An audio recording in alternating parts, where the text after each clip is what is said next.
오늘 말씀 사무엘하 18장입니다. 1절로 5절 말씀 찾으시고 이제 낭독자가 낭독하겠습니다.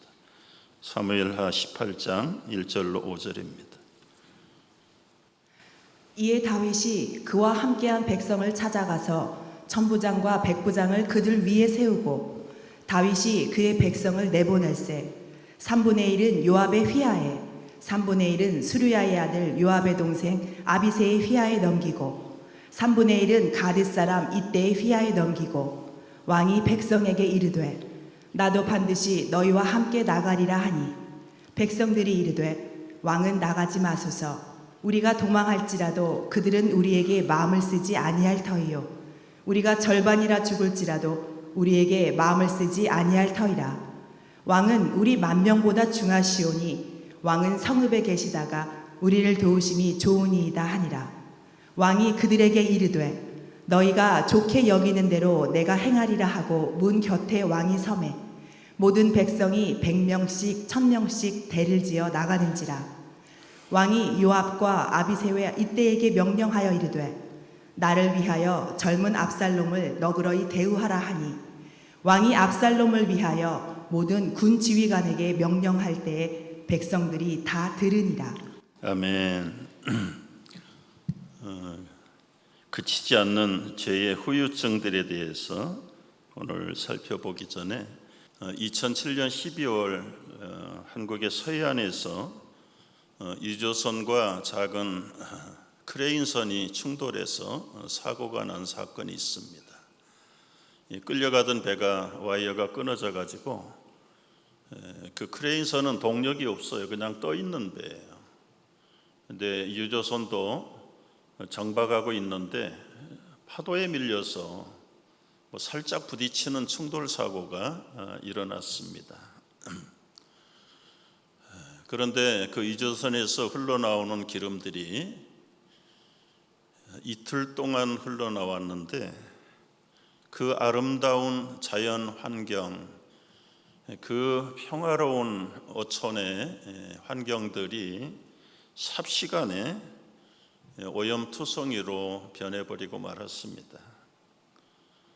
모래면 모래, 바위면 바위, 해변이면 해변, 심지어는 바다 밑바닥까지도 기름 덩어리들이 굴러댕길 정도의 기름 범벅이 되어버려서 모든 어패류가 죽고 그리고 인근에 살던 철새들도 참 엄청난 어려움을 당하고 폐사하는 경우들이 많아요. 이 소식을 들은 우리 한국의 백성들이 자원봉사자들이 몰려들어서 연 인원 200만 명이 한 두세 달 동안 열심히 기름과의 전쟁을 벌인 끝에 참 세계를 감동시키고 한국 민족들의 정신적인 성숙의 참여가 시민정신이 세계를 감동하고 모든 사람들에게 참 크고 작은 감동을 끼쳤던 사건으로 기억됩니다.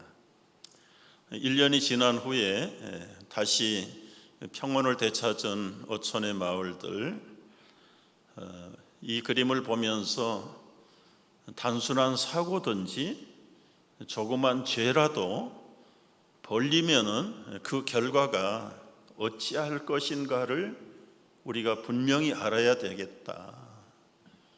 그래서 그치지 않는 다윗의 죄의 후유증들을 우리가 다시 한번 확인하면서 회개는 했고 하나님께 용서는 받았지만 한 번의 범죄로 인해서 다윗의 생애의 후반과 말년에 일어난 엄청난 비극들을 우리가 한번 검토해 보는 것은 부족함이 없다고 생각을 하는 것입니다.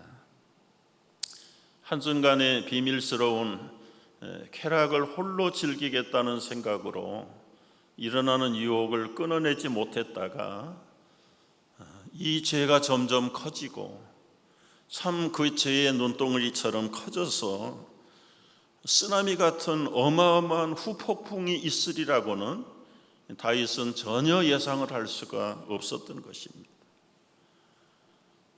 알지 못했지만 다윗의 삶 속에 일어나는 이 죄의 후폭풍을 우리는 요약을 해보면 이렇습니다. 간음죄로 인해서 쓴 열매를 맞은 자식들이 근친상간을 하고 귀여운 공주 다말이 평생 버림을 당하는 쓰라린 인생을 살게 됐다. 후궁들이 10명이 백쥐의 겁간을 당하는 추태가 벌어졌다. 다윗 아비의 생전에 사랑하는 자식들이 4명이 죽어나갑니다. 바세바의 큰아들, 첫아들 잃었지요. 큰아들 왕자 암논 죽임당했지요. 셋째 아들 압살롬 반란 일으켜서 결국은 전사당하지요. 넷째 아들 아도나이 또 역시 구테타 일으켰다가 죽임당합니다. 충성스러운 우리아를 죽인 결과 어떻게 됐습니까? 아브넬과 아마샤와 아사엘과 요압이라는 충성스러운 다윗의 평생의 장군들을 다 잃어버립니다.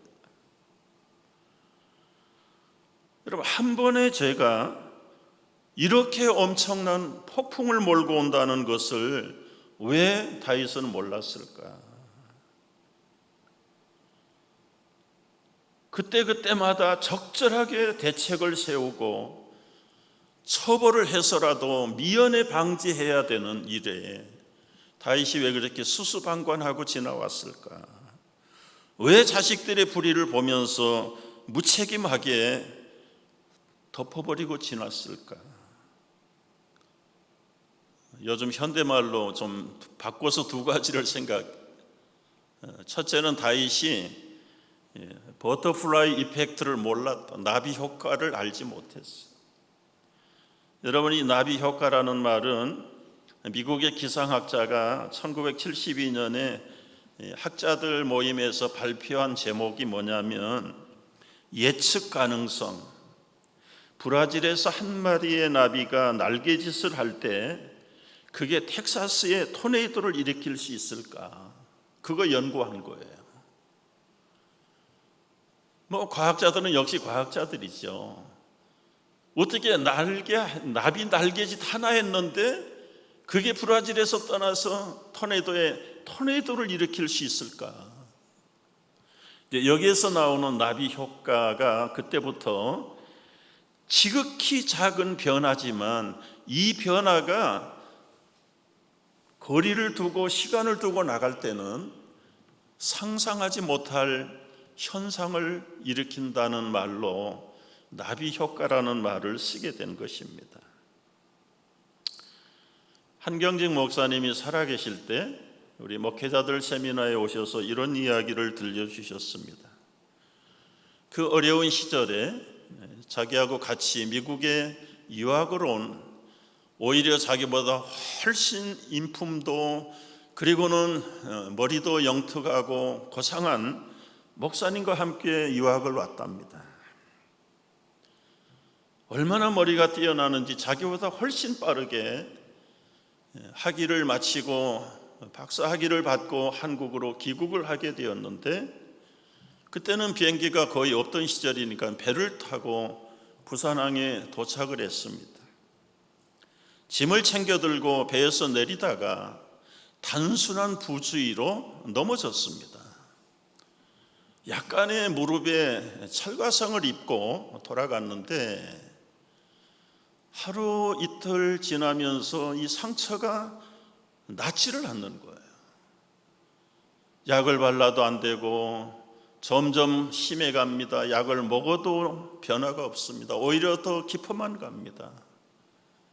하는 수 없이 병원에 가서 검사를 받게 됐는데 결과는 성병인 매독균의 감염이다. 그 진단 하나를 받은 후에 그 출중한 뛰어나신 분이 한국 사회에서는 2번 다시 이름을 볼 수가 없는 존재가 되고, 젊은 목회자들 앞에서 이 말씀을 하시면서 여러분, 죄는 크든 작든 몰래 하든 알게 하든 그 죄는 결코 사망으로 이끈다는 사실을 명심하십시오. 저는 그 얘기를 가끔 기억합니다. 다윗이 은밀하게 지었던 죄라도 이렇게 엄청난 나비 효과를 치를 줄을 예전엔 미처 몰랐겠지요. 성경은 이런 작은 욕심들이 어떻게 나비 효과를 불러오는가에 대해서 이미 오래전에 야고보서를 통해서 우리에게 이렇게 말씀하고 계세요. 오직 각 사람이 시험을 받은 것은 자기 욕심에 끌려 미혹되미니 다 같이 욕심이 잉태한 즉 죄를 낳고 죄가 장성한 즉 사망을 낳느니라.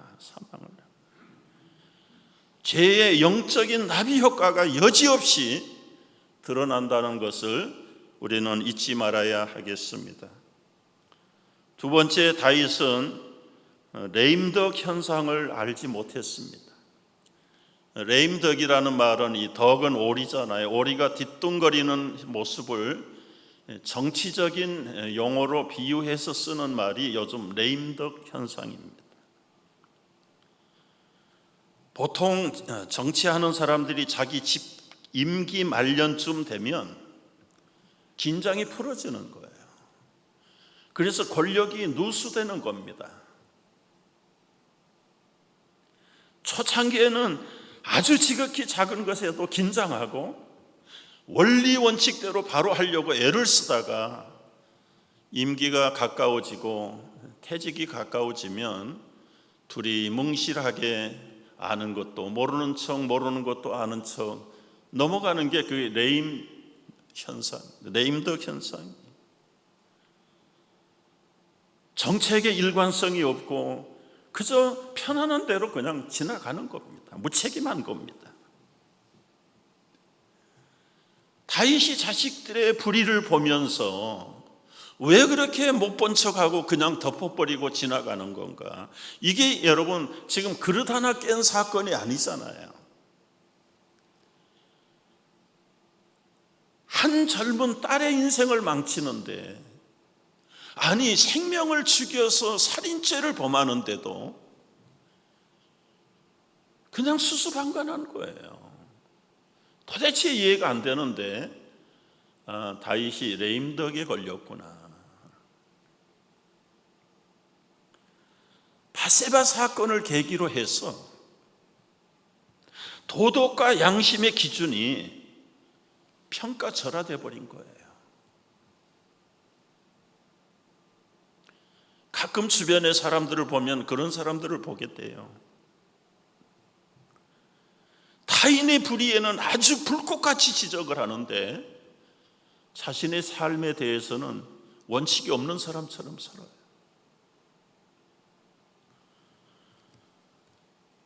다윗은 소위 말하는 내로남불 사건에 한 번 경험을 하고 나서는 세상의 모든 도덕 기준들을 자기 눈으로 보는 거예요. 한번 여러분 돌아보십시오. 사람들이 대체적으로는 젊어서는요 원리 원칙을 따집니다.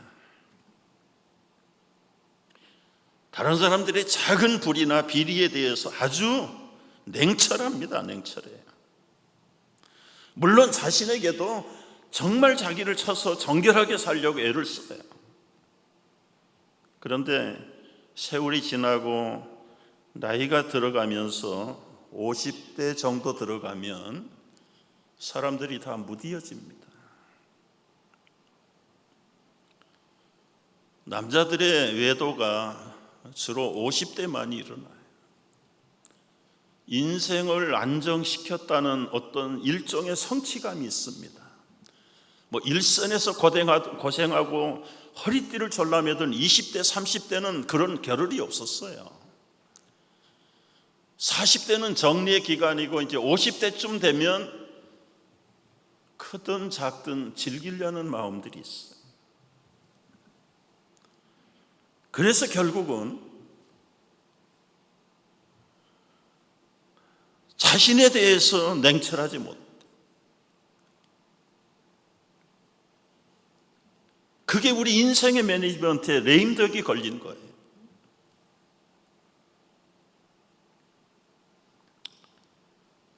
아무런 비전이 없어요. 도전도 없습니다. 의욕도 잃어버리고. 한 번 레임덕에 걸려놓으면 전진이 없어요. 새로운 것에 대한 열망도 사라져버려요. 있는 것이나 즐기고 그저 적절하게 시간이나 때우겠다는 편안한 삶이 그를 지배하기 시작합니다. 여러분, 17살 먹은 젊은이가 유학을 떠났어요. 해야 하는 공부는 하지 않고 한 여인에게 육체적인 관계에 탐닉하기 시작했어. 게다가 믿음도 내버리고 29살이 되도록 무려 10년 동안은 이방 종교에 빠지고, 그리고는 세상의 어떤 철학에 빠져가지고 내가 이 방향으로 나가겠다고 결단을 하고, 어떻게 하면 연설을 잘할까? 그래서 수사학에 관심이 많았어. 로마에서 공부하던 이 젊은이가 밀라노로 갑니다. 당대의 최고의 연설가 설교가라고 하는 암브루시우스라는 감독 밑에 수사학을 들으려고 갔어요. 자기는 응변을 들으러 갔지만, 여러분, 목사가 성당에서 응변을 하는 겁니까? 설교를 하는 거죠. 이 젊은이는 암브로스의 강의를 듣다가 그 영혼이 치료를 받기 시작을 해요. 얼마 후에는 이 젊은이가 극적인 회심을 경험합니다. 회심을 경험합니다. 성신대학의 박영규 교수의 강의 안에서 제가 인용을 해볼게요. 나는 여전히 죄의 노예라고 생각했기 때문에 비참함 가운데 부르짖기 시작했다. 왜 나의 추한 죄들이 끝나지 않는 것일까? 나는 이렇게 스스로 물으면서 마음속에 가장 쓰라린 슬픔을 품고 계속 울다가 졸다가 또 부르짖고 울다가, 그러다가 갑자기 어디선가 아이들의 노랫소리가 들려왔다. 톨레레게 톨레레게, 우리말로 하면 들어라 읽어라, 들어서 읽어라, 들어서 읽어라. 나는 이 아이들의 노랫소리가 하나님의 명령으로 들렸다. 나는 홍수처럼 흐르는 눈물을 억제하면서 성경을 펼쳐들고 눈이 닿는 구절에 내 눈길이 꽂혔다. 로마서 13장 11절이었어요. 또한 이 시기를 너희가 알거니와 자다가 깰 때가 벌써 되었으니 이제 우리의 구원이 처음보다 가까웠습니다. 밤이 깊고 낮이 가까웠으니 그러므로 우리가 어둠의 일을 벗고 빛의 갑옷을 입자. 낮에와 같이 단정하고 방탕하거나 술 취하지 말고 음란하거나 허색하지 말고 다투거나 시기하지 말고 오직 주 예수 그리스도로 옷 입고 정욕을 위하여 육신의 일을 도모하지 말라. 나는 더 이상 읽을 필요가 없었다. 왜냐하면 이 말씀의 끝부분에 이르자 살아있는 말씀이 죽어가는 나의 영혼을 파고드는 영적인 빛을 체험하기 시작했기 때문이에요. 이 젊은이는 그 자리에서 육체적인 신앙적인 방황을 끝냈습니다. 철저한 인격의 변화를 경험하기 시작했습니다. 그리고 세상의 모든 욕망을 포기했습니다. 그는 세례를 받고 새 사람으로 살기로 결단했습니다. 이 사람이 후에 감독이 되고 기독교 사상의 획기적인 인물로 성장한 성 어거스틴이 되었던 것입니다. 사랑하는 성도 여러분, 혹시 다윗이나 어거스틴처럼 젊어서 때로는 나이가 들어서 우리 신앙의 누수 현상을 경험하고 있지 않습니까? 진리를 행하지 않으면서도 당연하게 감각 없이 살아가고 있지 않습니까? 죄에 대한 심각성이 없어졌습니까? 긴장이 다 풀어졌습니까?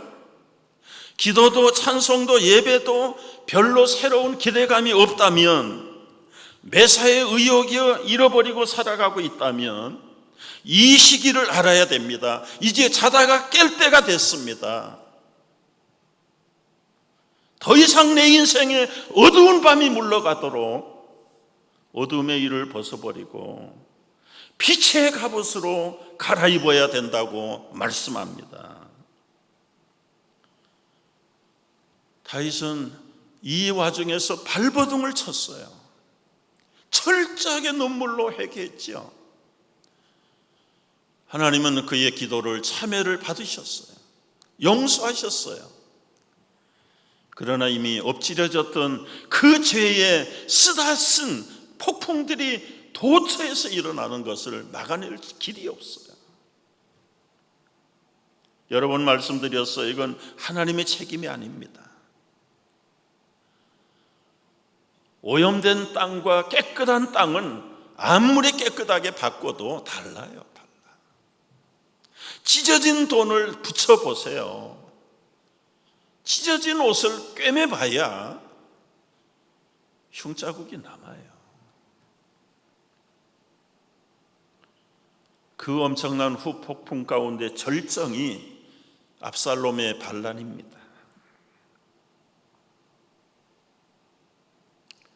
우리가 이미 본 대로 압살롬은 각 지파 대표들 200명을 초청해가지고, 그리고 자기 추종된 캐비넷 멤버들을 다시 세우고 헤브론에서 기름을 부어서 왕이 됐어요.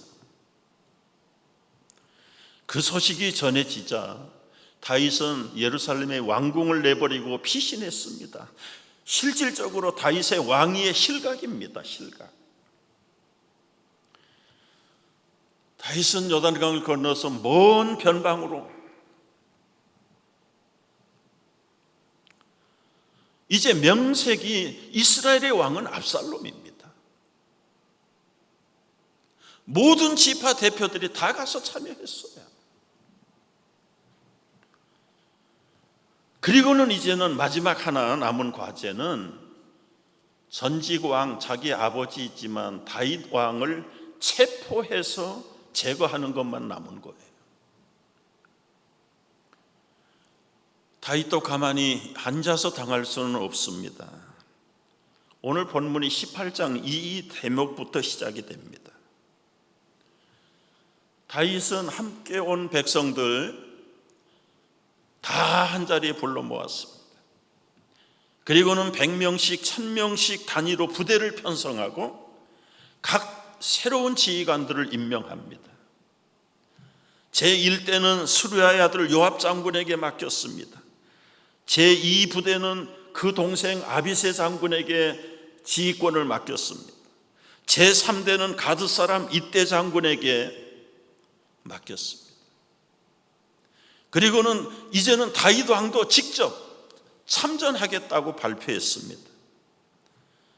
그러나 모든 장군들이 하나같이 극구 말립니다. 출전을 반대하는 이유는 저 적군들의 유일한 목표는 왕을 해치는 겁니다. 왕을 체포하는 겁니다. 우리 군사들이 절반 이상이 죽임을 당해도 저들은 관심이 없습니다. 오로지 저들의 관심은 왕 혼자입니다. 그래서 이 왕은 우리 10,000명의 군대보다 더 중요한 분입니다. 이렇게 귀중한 왕이 전쟁에 앞장서서 체포라도 당하고 죽임을 당한다면 어떻게 되겠습니까? 우리가 나가서 싸울 테니 왕은 뒤에 계시다가 우리가 정말 어려움을 만약에 당하게 되면 그때에 도움을 주시기를 바랍니다. 논리적으로, 군사 전략적으로 장군들의 조언을 다윗은 받아들고 장군들과 군대를 내보내게 됩니다. 출전하는 병사들을 향해서 5절을 보면은 이렇게 부탁을 해요. 왕이 요압과 아비새와 이떼에게 명령하여 이르되 나를 위하여 젊은 압살롬을 너그러이 대우하라. 왕이 압살롬을 위하여 모든 군대 지휘관에게 명령할 때 백성들이, 그 전투에 나가는 모든 군사들이 다 들었다. 한마디로 전쟁에서 이기고 지더라도 압살롬은 죽이지 말라는 거예요. 이제 양측의 군대가 에브라임 수풀에서 만났습니다. 이제 접전이 벌어집니다. 이날 전투의 결과는 다윗 군대가 일방적으로 승리했지요.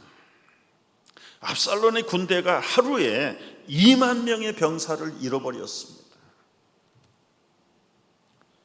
현장에 앞장섰던 압살롬도 그 비참한 패배의 전투의 현장을 보고 허겁지겁 노새를 타고 도망을 칩니다. 도망치던 압살롬이 그 수풀의 나무가지에 평소에 자랑하던 머리털이 걸려가지고 달리는 노새에서 머리털이 나무에 끼어버린 겁니다. 노새는 도망가고 압살롬은 나무에 매달려서 메롱메롱 매달려 있습니다. 10절을 보면은 이 광경을 발견한 요압 장군의 부하가 와서 보고를 합니다. 장군님, 압살롬이 상수리 나무에 달렸습니다. 11절을 보면 요압 장군이 반문해요. 무엇이? 네가 압살롬을 봤다고? 그렇다면 어찌 당장에 죽이지 않았느냐? 네가 죽였다면 상금으로 은하 10개를 받고 1계급 특진과 훈장을 받을 텐데. 이 부하가 12절에서 이렇게 말합니다. 나에게 은하 1000개를 준다고 해도 나는 그렇게 할 수 없습니다. 우리 다윗 임금이 장군들에게 부디 압살롬 죽이지 말라고 부탁하는 걸 나도 들었습니다. 그런데 내가 왕의 명령을 거역하고 압살롬을 죽인다면 나는 살아남지 못할 겁니다. 장군께서도 분명히 나를 변호하지 않을 겁니다. 14절 보십시오. 요압이 말합니다. 나는 너와 같이 지체할 수 없다. 단창을 3개를 챙겨가지고 나무에 달려있는 압살롬에게 달려가서 심장을 찌릅니다. 그와 동행했던 직솔 부하 10명이 압살롬을 에워싸고 완전히 쳐서 절명하게 만들어버립니다. 여러분, 여기서 한번 요압을 한번 생각해 보세요. 다윗 임금이 그렇게도 간곡하게 부탁을 했던 압살롬을 왜 굳이 달려와서 죽였을까요? 여러 가지 추측할 수가 있는데, 하나는 이번에 또 살려두면 우유부단한 아버지 다윗 임금의 성격을 보면 정치적으로 대혼란이 일어날 것을 미리 내다본 요압이 아비 다윗을 대신해서 결단을 내린 거다.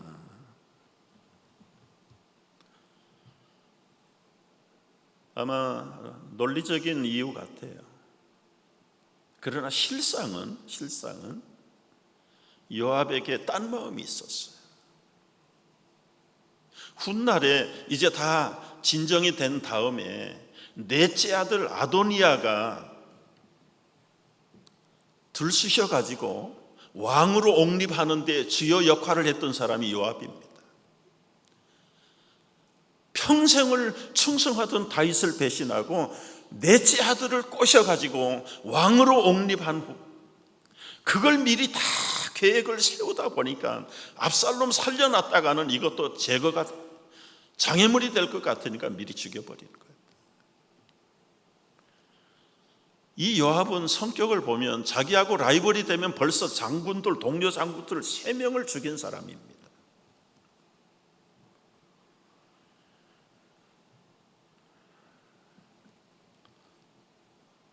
요압 장군은 분명하게 자기가 섬기는 다윗 왕에게 명령 불복종을 했습니다. 그러나 하나님 차원에서 보자고요. 하나님 차원에서 볼 때 하나님은 공의의 하나님이신데 그 공의를 대신해서 다윗이 시행을 못하니까 요압이라는 장군을 통해서 하나님의 엄격한 공의를 처단한 것에 요압이 대신 쓰임을 받았다 하는 면에서는 상당히 고무적이다. 어쨌거나 다윗의 우유부단한 성격, 그게 약점이라면 약점이지만 어쨌거나 죄인을 끝까지 사랑하는 메시아 예수 그리스도의 그 긍휼의 풍성이 다윗의 이미지 속에 영원히 녹아 있는 거예요. 여러분, 만약에 다윗이 요압처럼 결단력이 있어가지고 자식들이 크고 작은 잘못을 할 때마다 때리고 죽이고 처단했다면 살아남을 자식 한 사람도 없을 거예요. 아니, 그 아들들에게 눈길을 돌리지 말고 나에게 하나님이 공의로 갚는다면 벌써 내 눈은 뽑힌 지가 오래됐을 겁니다. 내 혀도 뽑힌 지가 수백 번 뽑혀도 모자랐을 겁니다. 내 손과 발 수백 번 잘라줘도 모자랐을 겁니다.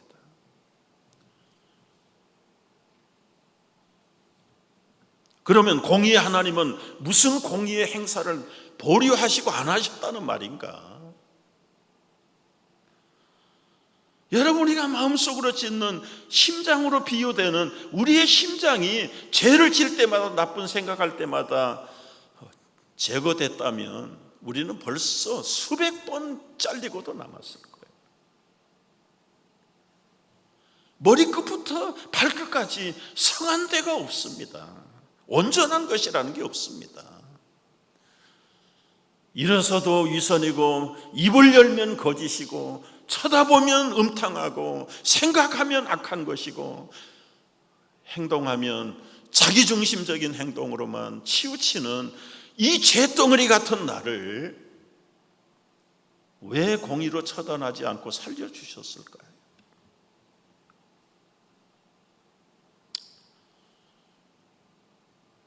우리를 대신해서 하나님은 죄 없는 예수 그리스도 다윗의 후손으로 보내신 메시아를 통해서 그분이 고난당하신 것을 보십시오. 우리가 머리로 악한 그 죄값으로 그 날카로운 가시관을 쓰시고 그 머리가 피를 흘려야만 했다. 우리가 지은 손발 때문에 큰 못을 손발에 받으시고 우리 생각으로 중심으로 악한 것들 때문에 날카로운 창자국에 찔려서 그 심장이 터지고 물과 피를 다 쏟아버리시. 몸으로 지은 대 때문에 덩어리가 다 찢겨나가고 어느 것 하나도 온전하지 않을 만큼 처절하게 우리를 대속하여 죄값을 받으신 그 예수 그리스도의 메시아의 그 한 부분이 다윗의 성품 속에 녹아 있는 거예요.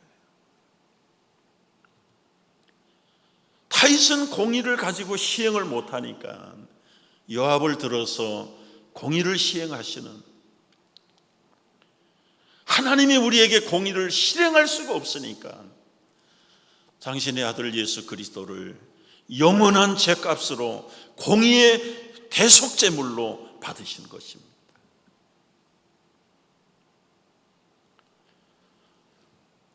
다윗은 메시아의 조상이라는 말이 그저 단순한 조상이라는 뜻이야. 다윗도 인생인지라 죄가 있고 부족한 허물투성이 있지만 그러나 하나님께서 그 다윗을 보실 때 나의 마음에 합한 자, 그 합한 자라는 말이 뭘까요? 어린 양을 대신하여 보내시기에 가장 깨끗한 조상으로 삼으셨다는 뜻도 그 속에 들어가요.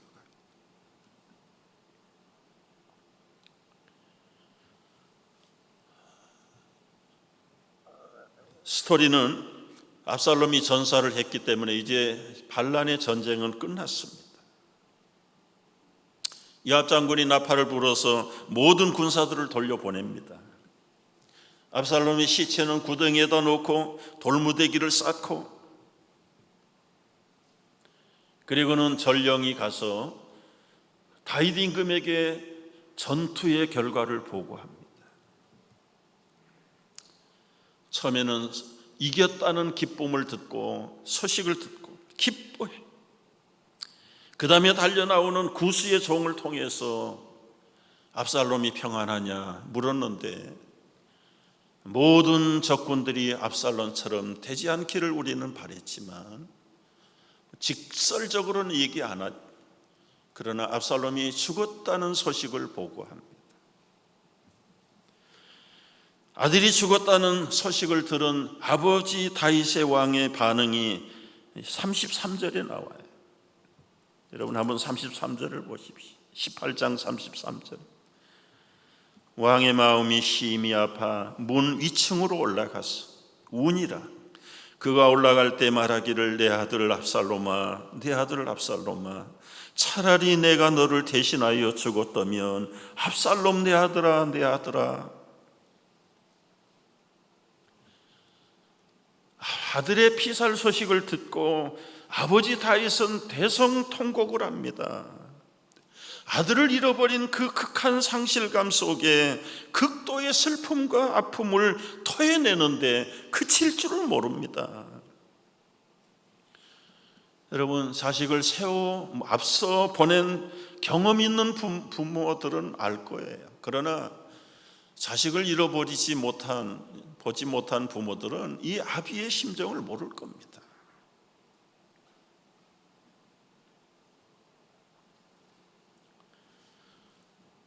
통곡을 하고 그칠 생각이 없으니까 이 장면이 19장 1절로 이어가는데, 너무너무 많이 웁니다. 요압 장군에게 가서 보고를 했어요. 왕이 그 아들을 위해서 슬퍼한다는 말이 온 백성에게 들리는데, 그날은 지금 전쟁에서 이긴 승리의 날이고 전승의 축가를 불러야 되는 날인데, 나라의 임금인 다윗이 극도의 통곡을 하고 있으니 전쟁에 이긴 기쁨도 지금 드러낼 수가 없다.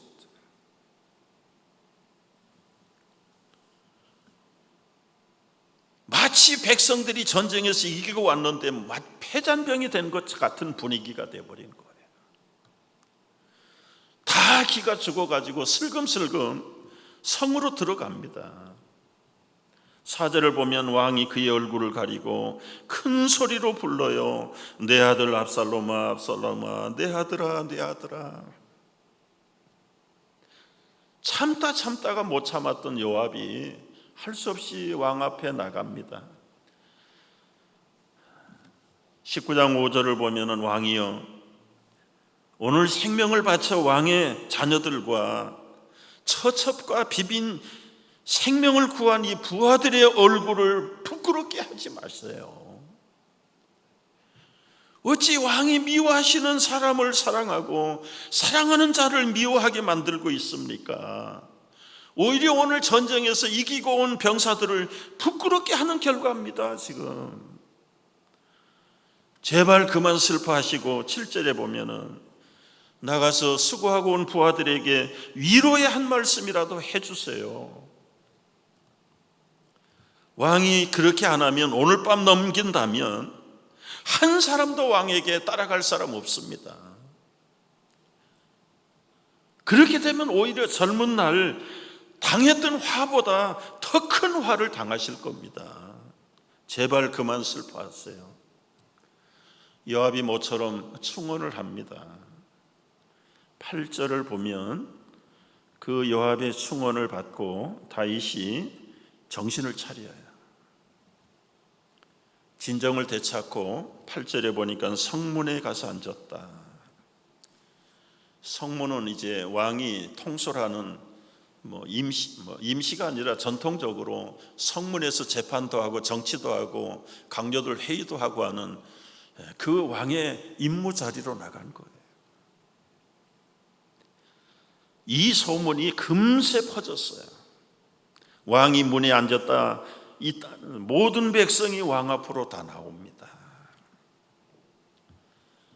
다윗이 정신을 차리고 나름 백성들의 분위기를 반전을 시켰어요. 이제 반란군들은 다 도망갔습니다. 폭풍이 지난 후에 고요가 되었어요. 전쟁이 끝났다는 소식을 흩어져 있는 12지파들이 다 들었을 겁니다. 이제는 사후 대책을 위해서 나름대로 지파들마다 모여서 변론을 하기 시작했어요. 여러분, 대부분의 지파가 다 압살롬을 따라갔어요. 그런데 자기들이 추종하고 옹립했던 압살롬이 죽임을 당했으니 이제는 주군이 사라졌습니다. 다윗에게 돌아오자니 면목이 없습니다. 다윗이 받아줄까도 의심이 들고요. 10절에 보면은 이것을 얘기하는 거예요. 우리가 기름을 부어 우리를 다스리게 한 압살롬은 싸움에서 죽었거늘 이제 너희가 어찌하여 왕을 도로 모셔올 일에 잠잠하고 있느냐. 참 입장이 난처했지. 지금까지 압살롬을 왕으로 추대하던 사람들이 왕이 죽었다고 이제는 새로운 왕을 세울 수도 없고, 이게 분명히 반란이요 혁명이요 구테타라는 걸 알면서 다윗에게 돌아가자니 면목이 없고, 지금 지파들마다 머리를 맞대면서 묘안을 짜내는 중이에요.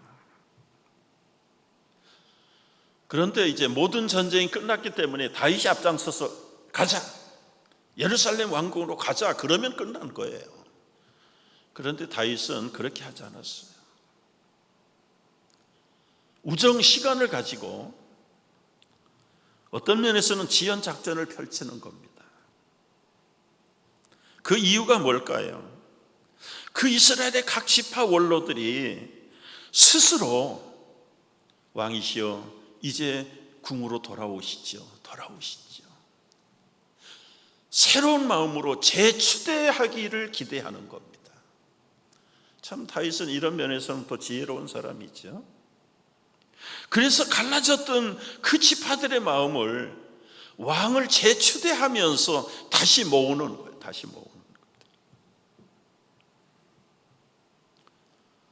쭈삣거리면서 면목이 없어서 행동이 불편했던 지파들에게 다윗은 유화 정책을 쓰는 시간을 주는 거예요. 그리고는 11절에 보면은 다윗 왕이 사독과 아비아달을 불러서 유다 지파 장로들에게 메시지를 보내요.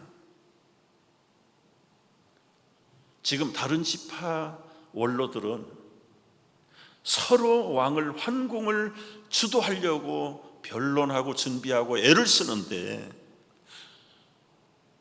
나와 같은 동족인 지파 유다 지파에서는 왜 아무런 대책이 없느냐? 살과 피를 나눈 형제 아니냐? 오히려 앞장서주기를 위해서 이제 메시지를 보내는 겁니다. 그리고 13절에는 아마사에게도 메시지를 보냈어요. 이 아마사가 누굽니까? 압살롬의 반군의 군대 총사령관이에요. 지금까지 자기의 정적이었어요. 그런데 다윗은 요압 장군 대신에 이 아마사를 이스라엘의 군대 총사령관으로 임명한다는 메시지를 보내요. 여러분, 돌아올 빌미를 만들어 주는 겁니다. 모처럼 레임덕과 라비 효과를 몰라서 엄청난 후폭풍을 만났던 다윗이 이제 정신을 차렸어요. 결론입니다, 여러분. 사람이 새롭게 된다는 것은 다른 거 아니에요. 별거 아니에요. 조금만 마음을 바꾸면 돼요. 조금만 마음을 넓히면 되는 거예요. 금세 회복할 수 있어요. 다윗이 지금 삶을 통해서 증거하고 있습니다. 여러분, 다윗이 조금 마음을 돌리니까, 생각을 조금 넓히니까 막 증거들이 나타나기 시작하는 거. 19장 16절을 보십시오. 시므이라는 사람이 나타났어요. 시므이가 누굽니까? 전에 입에 담지 못할 저주를 퍼부어댔던 베냐민 지파의 원로입니다. 베냐민 지파가 사울 지파죠. 지파의 감정을 가지고 저주를 퍼부어댔던 그 시므이가 원로들 1000명을 데리고 왔어요. 그리고 시바 알죠? 시바? 사울 왕의 가정총무했던, 비서했던 시바, 무비보셋의 재산을 관리하던 시바, 그 시바가 다윗이 피난가 있는 틈을 이용해 가지고 다윗에게 찾아와 가지고 무비보셋을 모함하고 그 무비보셋의 모든 재산을 다 양도받은 사람이잖아요. 아주 사기꾼이잖아요. 그런 시바의 15명의 아들들을 데리고 20명의 종들을 데리고 1000명의 베냐민의 원로들을 데리고 다윗 앞에 와서 미리 강을 건너오기를 위해서 무릎 꿇고 기다리고 있습니다. 왕이시여, 이 어리석은 것을 용서해 주십시오. 죽을 죄를 지었습니다. 1000명의 원로들을 데리고 그 시바도 끌어와 가지고 참여하게 만들고, 그 광경을 본 다윗이 맹세를 해요. 내가 당신들 생명을 해하지 않겠다. 그리고 용서해 줍니다. 용서해 줘요. 26절을 보십시오. 26절. 드디어 이제 왕궁에 갔어요. 무비보셋을 만났습니다. 지금까지 무비보셋이 배은망덕한 사람으로 다윗은 생각하고 있었어요. 그 시바라고 하는 간교한 그 비서실장이 모함을 했기 때문에 다윗은 분별할 겨를도 없이 시바의 말만 듣고 무비보셋을 정죄하고 있었어요. 그런 무비보셋이 왕궁에 돌아오니까 기다리고 있는 겁니다. 24절에서 물어보는 거예요. 너는 왜 나와 함께 피난 가지 않았는가? 26절에서 그 무비보셋이 대답을 해요. 왕이시여, 아시는 대로 저는 절뚝발이가 아닙니까? 내가 임금을 따라 나서려고 나귀의 안장을 올리라고 시바에게 명령을 했는데 시바는 그 나귀를 타고 도망가 버렸습니다. 내가 진실이든 아니든 왕이 판단하셔서 왕의 처분대로 하십시오. 지금까지 이 죽은 개 같은 나를 왕자로 입양시키시고 왕의 식탁에서 먹도록 배려하신 것만으로도 충분하고 과분합니다.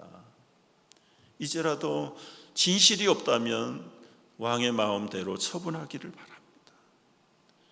그 앞에 떨고 있는 무비보셋을 보니까 수염도 깎지 않고 세수도 안 하고 옷도 갈아입지 않고 왕이 돌아올 때까지는 아무것도 하지 않겠다는 그 각오의 관습이 그대로 남아있는 거예요.